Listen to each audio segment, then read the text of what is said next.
আসসালামু আলাইকুম। সংবাদে আপনাদের সবাইকে স্বাগত জানাচ্ছি। আমি ফিরোজ তোহা। শুরুতেই আরবে কেবলস সংবাদ শিরোনাম। বাংলাদেশের সর্বশেষ গুরুত্বপূর্ণ আপডেট সংবাদে আপনাকে স্বাগত। শুরুতেই সংবাদ শিরোনাম, পরে বিস্তারিত। শুরুতেই জানিয়ে দিব, গণহত্যার জন্য শেখ হাসিনার বিরুদ্ধে পদক্ষেপ নেবে বাংলাদেশ। টাইমস অফ ইন্ডিয়ার প্রতিবেদন। আন্তর্জাতিক অপরাধ ট্রাইব্যুনালের আইসিটি প্রধান প্রসিকিউটর হিসেবে দায়িত্ব পেয়েছেন সুপ্রিম কোর্টের আইনজীবী মোহাম্মদ তাজুল ইসলাম। দায়িত্ব নেওয়ার পরে তিনি গতকাল রোববার 8 সেপ্টেম্বর বলেছেন, জুলাই এবং আগস্টে গণহত্যার দায়ে ভারতে পালিয়ে যাওয়া শেখ হাসিনাকে দেশে ফিরে এনে বিচারের মুখোমুখি করা হবে। এরপর জানিয়ে দিব, গুলি করে বাংলাদেশি কিশোরকে হত্যা করল ভারতের বিএসএফ। লাশ নিয়ে গেল ভারতে।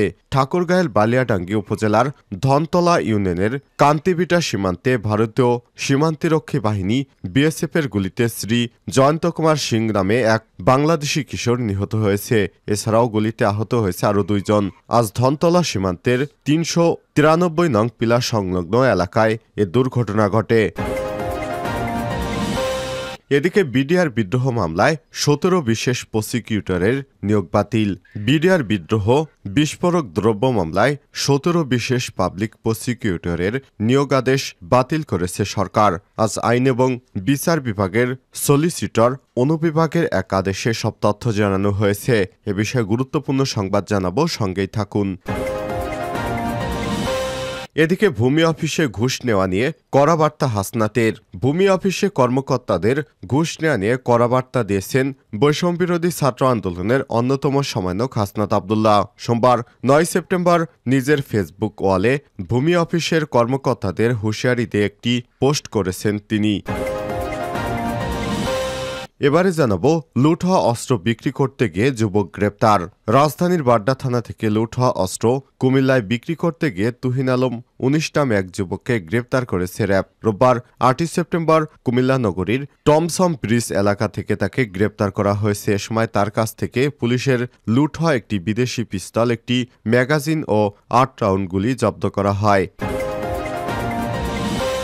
এবং সর্বশেষ জানিয়ে দিব, ওবায়দুল কাদেরকে ঘুম পাড়িয়ে দেওয়া প্রসঙ্গে যে ইঙ্গিত দিলেন জাহারা মিতু। সম্প্রতি চিত্রনায়িকা উপস্থাপিকা জাহারা মিতুকে নিয়ে চলছে আলোচনা সমালোচনা। নেটিজেনদের অনেকেই এই অভিনেত্রীকে নিয়েই কথা বলছেন। আওয়ামী লীগ সরকার পতনের পরই সাবেক সড়ক ও পরিবহন মন্ত্রী ওবায়দুল কাদেরের সঙ্গে নায়িকার সম্পর্ক নিয়ে খুবই মূলত এই চর্চা হচ্ছে। একাধিক সংবাদ মাধ্যমের শিরোনামে এই অভিনেত্রী এবার এ বিষয়ে তিনি মুখ খুলেছেন।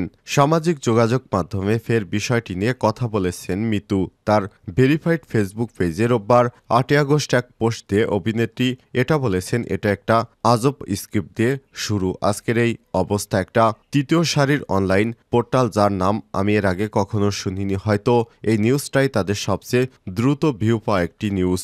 মন্ত্রীপাড়ায় ঢুকে ঘুম পাড়ানোর ঘটনা উল্লেখ করে তিনি লিখেছেন, কোনো সোর্স কিংবা প্রমাণ ছাড়াই মন্ত্রীপাড়ায় ঢুকে ঘুম পাড়ানোর মতন দুর্বল স্ক্রিপ্ট, সেই সাথে দুর্দান্ত কাস্টিং, আর কি লাগে? বিয়ের জন্য এটাই যথেষ্ট। যখন সোর্স কি জিজ্ঞাসা করা হলো, উত্তর এলো সবই তো বলে। এই সবই তো বলে, এটা তো কোনো সোর্স নাকি? এভাবে হতে পারে না। প্রিয় দর্শক, এতক্ষণ শুনছিলেন সংবাদ শিরোনাম, এবারে বিস্তারিত। তবে তার আগে বন্ধুরা, অনুরোধ থাকবে সংবাদটিতে একটি লাইক দিন। এই চ্যানেলে আপনি নতুন হয়ে থাকলে আমাদের সংবাদটি দেখতে দেখতে চ্যানেলটি সাবস্ক্রাইব করে রাখুন। কমেন্ট করে আপনার মূল্যবান মতামত জানিয়ে দিন বন্ধুরা, আপনি বিশ্বের কোন দেশ থেকে আমাদের সংবাদটি দেখছেন এবং শুনছেন। এবারে বিস্তারিত। গণহত্যার জন্য শেখ হাসিনার বিরুদ্ধে পদক্ষেপ নেবে বাংলাদেশ। টাইমস অফ ইন্ডিয়ার প্রতিবেদন। আন্তর্জাতিক অপরাধ ট্রাইব্যুনাল আইসিটি প্রধান প্রসিকিউটর হিসেবে দায়িত্ব পেয়েছেন সুপ্রিম কোর্টের আইনজীবী মোহাম্মদ তাজুল ইসলাম। দায়িত্ব পাওয়ার পরই তিনি গতকাল জানিয়েছেন, জুলাই এবং আগস্টে গণহত্যার দায়ে ভারতে পালিয়ে যাওয়া শেখ হাসিনাকে দেশে ফিরে এনে বিচারের মুখোমুখি করা হবে। ভারতীয় সংবাদ মাধ্যম টাইমস অফ ইন্ডিয়ার প্রতিবেদনে বলা হয়েছে, গত 15 বছর ধরে ক্ষমতায় থাকা শেখ হাসিনা ছাত্র জনতার অভ্যুত্থানে ক্ষমতা ছেড়ে 5ই আগস্ট ভারতে পালিয়ে যায়। ভারতের সঙ্গে বাংলাদেশের প্রত্যর্পণ চুক্তি রয়েছে। সেই চুক্তির আলোকে শেখ হাসিনাকে দেশে ফিরে আনা হবে। শুধু শেখ হাসিনাকেই নয়, গণহত্যার সঙ্গে যারা যুক্ত ছিল তাদের সবাইকে ফিরে আনার কথা জানিয়েছেন মোহাম্মদ তাজুল ইসলাম। টাইমস অফ ইন্ডিয়ার প্রতিবেদনে আরও বলা হয়েছে, সুপ্রিম কোর্টের আইনজীবী মোহাম্মদ তাজুল ইসলাম জামাতের বিরুদ্ধে মানবতা বিরোধী অপরাধের বিচারের মামলায় ব্যারিস্টার আব্দুর রাজ্জাকের ডেপুটি হিসেবে দায়িত্ব পালন করেছেন। 2013 সালের আব্দুর রাজ্জাক যুক্তরাষ্ট্রে পালিয়ে যাওয়ার পর তাজুল ইসলাম মানবতা বিরোধী অপরাধ দণ্ডপ্রাপ্ত জামাত নেতাদের হয়ে আইনি লড়াই করেছিলেন। গুলি করে বাংলাদেশি কিশোরকে হত্যা করল ভারতের জারজ বাহিনী, লাশ নিয়ে গেল বিএসএফ। ঠাকুরগাঁও বালিয়াডাঙ্গি উপজেলার ধনতলা ইউনিয়নের কান্তিভিটা সীমান্তে ভারতীয় সীমান্তরক্ষী বাহিনী বিএসএফের গুলিতে শ্রী জয়ন্ত কুমার সিং নামে এক বাংলাদেশি কিশোর নিহত হয়েছে। এছাড়াও গুলিতে আহত হয়েছে আরও 2 জন। সোমবার 9 সেপ্টেম্বর ভোরে বালিয়াডাঙ্গি উপজেলার ধনতলা সীমান্তের 393 নং পিলার সংলগ্ন এলাকায় এ দুর্ঘটনা ঘটে। নিহত শ্রী জয়ন্ত কুমার সিং 15 বালিয়াডাঙ্গি উপজেলার ফকিরভিটা গ্রামের শ্রী মহাদেব কুমার সিং এর ছেলে। আহতরা হলেন ফকিরভিটা বেলপুকুর গ্রামের শ্রী মহাদেব কুমার সিং ও নিটালডোবা গ্রামের দরবার আলীর ছেলে বাংঠু মোহাম্মদ। তারা পালিয়ে এসে রংপুরে গোপন একটি ক্লিনিকে চিকিৎসায় নিচ্ছেন বলে জানা গেছে। বালিয়াডাঙ্গি থানার ওসি ফিরোজ কবির কালবেলাকে বিষয়টি নিশ্চিত করে বলেছেন, কী কারণে তারা সীমান্তে গিয়েছিলেন তা নিশ্চিত হওয়া যায়নি, তবে নিহত ব্যক্তির লাশ বিএসএফের হেফাজতে রয়েছে। ঠাকুরগাঁও ব্যাটালিয়ন 50 বিজিবি ব্যাটালিয়নের অধিনায়ক lieutenant colonel Mohammad Tangier Ahmed বলেছেন, এমন একটি ঘটনা ঘটেছে শুনেছি, বিষয়টি আমরা অনুসন্ধান চালাচ্ছি, পরে বিস্তারিত জানাতে পারব। বিডিআর বিদ্রোহ মামলায় 17 বিশেষ প্রসিকিউটরের নিয়োগ বাতিল। বিডিআর বিদ্রোহ বিস্ফোরক দ্রব্য মামলায় 17 বিশেষ পাবলিক প্রসিকিউটরের নিয়োগাদেশ বাতিল করেছে সরকার। এতে আরও বলা হয়েছে, ডিএমপি থানার মামলা নং 65 তারিখ 28/2/2009 হতে উদ্ভূত বিডিআর বিদ্রোহ বিস্ফোরক দ্রব্য মামলায় 17 জন বিশেষ পাবলিক প্রসিকিউটরের নিয়োগাদেশ বাতিল করা হলো।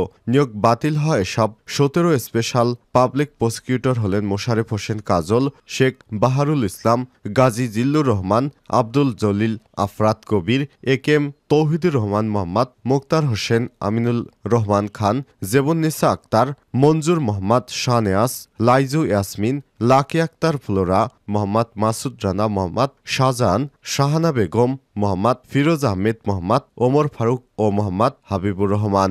উল্লেখ্য, 2009 সালের 25 ও 26 ফেব্রুয়ারি বিডিআর সদর দপ্তরে সংঘটিত বিদ্রোহের ঘটনায় 57 জন সেনা কর্মকর্তা সহ মোট 74 জন নিহত হয়েছিল। দেশের গণ্ডি পেরিয়ে আন্তর্জাতিক অঙ্গনে আলোড়ন তোলে এই ঘটনায় হত্যা ও বিস্ফোরক আইনে 2টি হত্যা মামলা দায়ের করা হয়। হত্যা মামলায় খালাস বা সাজাভোগ শেষে বিস্ফোরক মামলার কারণে মুক্তি আটকে আছে 668 জন বিডিআর সদস্যদের। হত্যা মামলায় 2013 সালের 5 নভেম্বর 850 জনের বিচার শেষ হয়েছে। এতে 152 জনের ফাঁসি, 160 জনের যাবজ্জীবন, 256 জনের বিভিন্ন মেয়াদে কারাদণ্ড দিয়েছিল শেখ হাসিনা সরকার। খালাস পান 278 জন।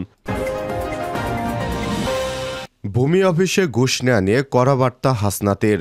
ভূমি অফিসের কর্মকর্তাদের ঘুষ নেওয়া নিয়ে সতর্কবার্তা দিয়েছেন বৈষম্যবিরোধী ছাত্র আন্দোলনের অন্যতম সমন্বয়ক হাসনাত আব্দুল্লাহ। সোমবার 9 সেপ্টেম্বর নিজের ফেসবুক ওয়ালে ভূমি অফিসের কর্মকর্তাদের হুঁশিয়ারি দিয়ে একটি পোস্ট করেন তিনি। ফেসবুক পোস্টে তিনি বলেছেন, ভূমি অফিসে ঘুষ দেওয়া মাত্রা কমে যায়, সেখানে কর্মীদের কাজে অনীহা দেখা যাচ্ছে এবং কাজ স্লো করে দেওয়া হয়েছে।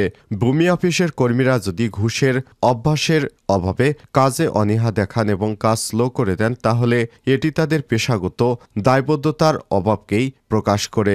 যাদের পেশাগত দায়বদ্ধতার অভাব রয়েছে তাদের বিকল্প চিন্তা সরকারের দায়িত্ব। আপনারা যারা কাজে স্লো করে দিয়েছেন এখনো সময় আছে, সাবধান হন, তা না হলে রিপ্লেসমেন্টও চলে আসবে। এদিকে রোববার 8 সেপ্টেম্বর ছাত্র জনতা স্বাধীনতার অভ্যুত্থানে পরবর্তী রাষ্ট্র সংস্কার নিয়ে চট্টগ্রাম বিশ্ববিদ্যালয়ের ছবি সাধারণ শিক্ষার্থীদের সঙ্গে মতবিনিময় সভায় কথা বলেন হাসনাত আব্দুল্লাহ। বিশ্ববিদ্যালয়ের সমাজবিজ্ঞান অনুষদের অডিটোরিয়াম বৈষম্যবিরোধী ছাত্র আন্দোলনের আয়োজনে 5 শতাধিক শিক্ষার্থী এতে অংশগ্রহণ করেন। মতবিনিময় সভায় হাসনাত আব্দুল্লাহ বলেন, ক্যাম্পাসে যে রাজনীতির চর্চা হয়ে এসেছে সেটি ছিল লেজুরি ভিত্তিক, কিন্তু আমরা এমন রাজনীতি চাই যার দ্বারা ছাত্র সমাজ এবং দেশের মানুষ উপকৃত হবে।